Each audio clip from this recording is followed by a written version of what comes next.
Bonjour à tous, je suis Peggy, la fondatrice d'Entre Kidspreneurs. C'est un projet personnel que tu as mené, comment tu l'as mené, quelles compétences tu as pu en tirer, à quoi ça t'a servi et qu'est-ce que tu en ressors en fait Oui. aujourd'hui? Ben écoute, il y a une, ouais, il y a une expérience qui me revient à l'esprit. Il y a quelques années, j'étais élève dans une école et j'avais été choisi pour être le président de la promotion. En fait, nous étions une centaine d'élèves dans, dans cette promotion.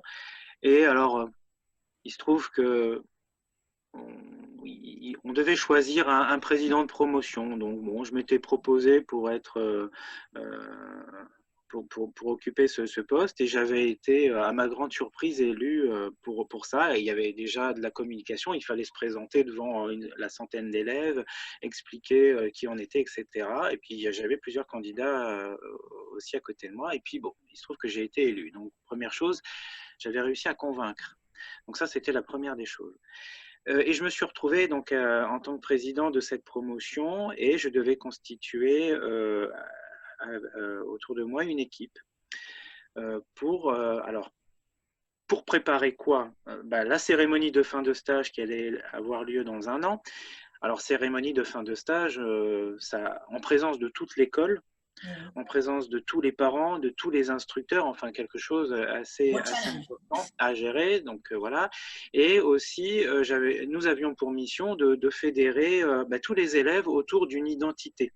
Alors quand je parle autour d'une identité, c'est-à-dire qu'il fallait que on, mettre en place comment dirais-je, des événements pour rassembler tout le monde. Il fallait aussi qu'on trouve comment dirais-je, qu'on dessine un insigne et qu'on le fasse fabriquer, etc. Un signe autour duquel on allait s'identifier. Enfin, voilà, il y a tout un tas de choses comme ça qui me sont tombées sur les bras alors que je n'avais aucune expérience dans ce milieu-là en termes d'entreprise, parce que quelque part, tu te retrouves à devoir entreprendre, donc faire quelque chose. Et puis là, tu as attendu au tournant, parce que dans un an, on va au résultat. Voilà.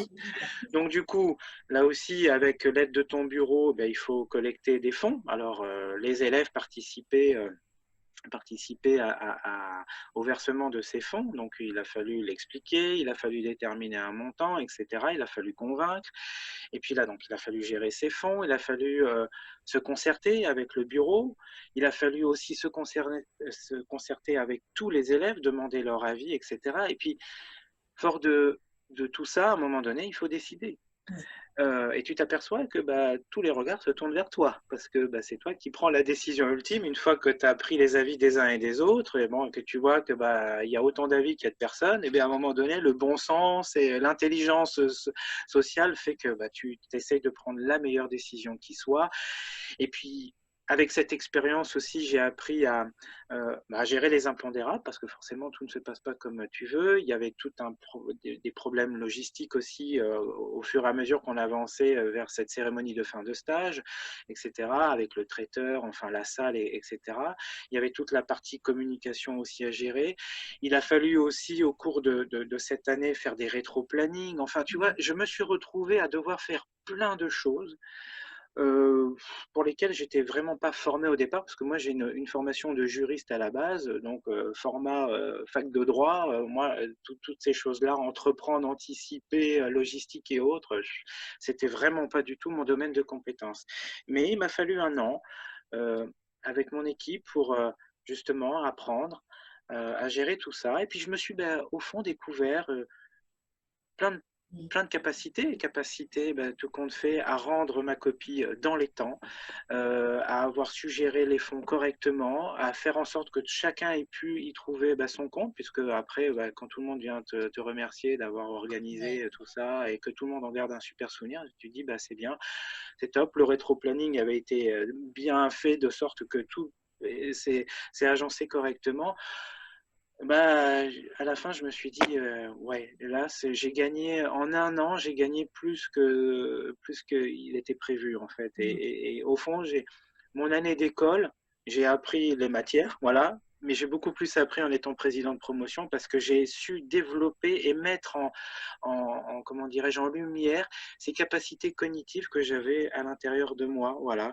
Et aussi, je me suis, alors j'aime pas le terme servir parce que c'est pas ça, mais je me suis appuyé, voilà, c'est beaucoup plus juste, sur les compétences aussi des personnes qui composaient mon bureau, parce que véritablement c'était un travail d'équipe. Et là où j'avais des faiblesses, et ben mes camarades m'ont permis de compenser cette faiblesse et c'est ensemble que nous avons porté ce projet. Et là, c'est une réussite pas uniquement personnelle, c'est une réussite collective. Et là, c'est du pur bonheur. Voilà. Donc, très, très, très belle expérience. Ouais. Mais fatigante. Donc, du coup, c'est vrai que voilà, il faut quand même être punchy, mais voilà, c'est Ouais. très, très chouette. Mais en fait, tu vois, c'est vraiment là où tu te rends compte que mener un projet, c'est là où ça te permet de découvrir comment, jusqu'où tu peux aller, et des choses même des fois que tu ne pensais pas pouvoir faire, en fait, des fois tu te dis, mais non, ça, j'y arriverai jamais. Et en fait, confronté au projet, parce qu'il faut bien y aller. Comme tu disais, tu avais un résultat à fournir un an après, donc tu n'avais pas trop le temps de te dire, ah non, j'y arriverai pas, faut y aller, quoi. Faut y aller, mais tu as su t'appuyer sur tes camarades, comme tu le disais, donc vraiment ce travail d'équipe.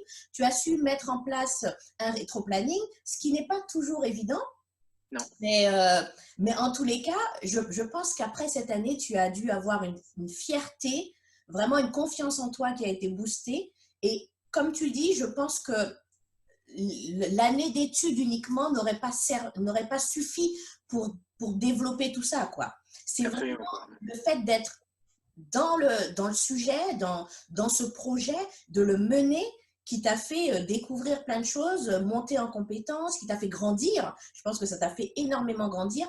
Et à mon avis, toutes ces compétences, tu les as utilisées aussi dans ta vie de tous les jours après, quoi. C'est des choses que tu avais acquises et qui te servaient après dans ta vie, quoi.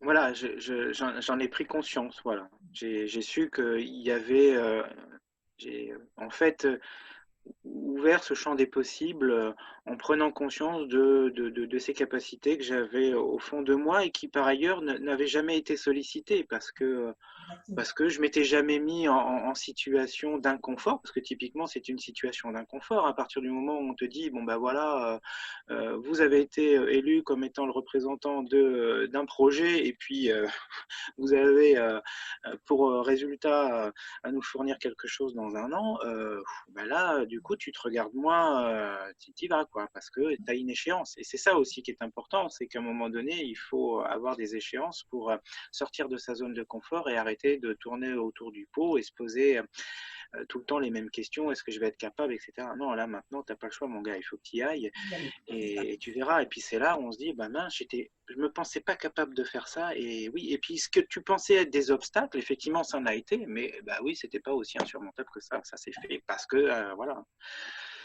Parce que tu avais la volonté et puis tu avais aussi le soutien de tes collègues. Quoi. Et ça, c'est vraiment une chose qu'il faut qu'on retienne peut-être de cette interview, c'est que des obstacles, on en aura toujours, quel que soit ce qu'on fait.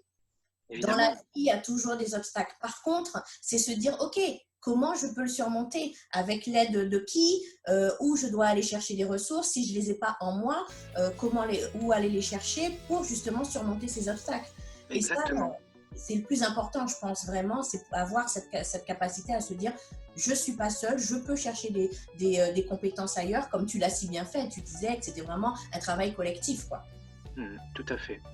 Et donc ça, c'est plein d'enseignements pour la vie de tous les jours, parce que du coup, là au moment où on fait l'interview, nous sommes dans une situation où on demande à chaque Français de faire un effort particulier. Et donc du coup, plutôt que de prendre cet effort qui nous est demandé comme un obstacle, je pense que chacun va comprendre que il va pouvoir contourner cet obstacle et du coup le convertir en une nouvelle opportunité de faire autrement. Enfin, tu vois, et c'est ça, au fond. Il n'y a d'obstacle que dans la tête, au fond. Voilà, donc je pense que véritablement, toi, ce que tu proposes avec ces enfants, c'est de pouvoir dépasser tout ça et arrêter de se mettre des limites, d'arrêter de s'interdire des choses au motif que les autres vont te juger, etc.